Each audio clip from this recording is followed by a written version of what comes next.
15-16 वर्षाची पोर म्हातारा व्हायला लागला आता. अजून 9 माणूस आहे. किती वर्षाचा तू? तर नमस्कार भावांनो, तुमचं स्वागत आहे आजच्या आपल्या नवीन व्लॉग मध्ये. तर आलतो आता खरवंडीला. आता इथं बघतो सिद्धू मामाच्या मोबाईलला कवर थोडं काम होतं आपलं खरवंडीमध्ये. काही ब्लॉग वगैरे काही काढलं नाही भाऊ, कारण की आज फुल आराम केला. कारण की थोडी तब्येत खराब आहे माझी, थोडी सर्दी खोकला वगैरे आलेला आहे. तर आज काही एवढा ब्लॉग काढला नाही भाऊ. The next day.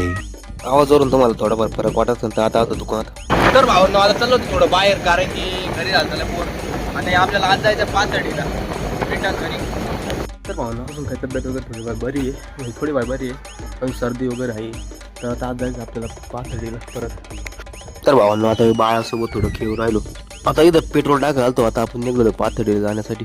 तर येताना आपल्यासोबत आज चिंते होते, तर त्यांना घेऊन आलेलो मी मोठ्या देवीला दर्शनासाठी. भावांनो आज जरा जास्त गर्दी तुम्ही बघू शकता नाही का. 10-15 मिनिटं गर्दीत उभं राहून आता आपलं दर्शन फायनल झालेलं आहे भावांनो. तुम्ही दर्शन घ्या भावांनो मोठ्या देवीचं दर्शन वगैरे सगळं झालेलं आहे. आणि आता चाललोय परत घरी जाण्यासाठी.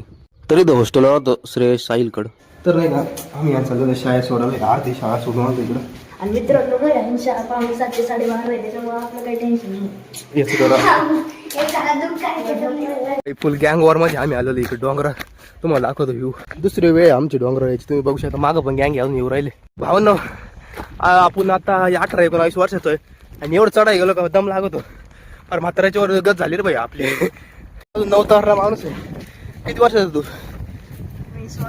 तरी दमलाय. आता आपण 15-16 वर्षाची पोर म्हातारा व्हायला लागलो आता.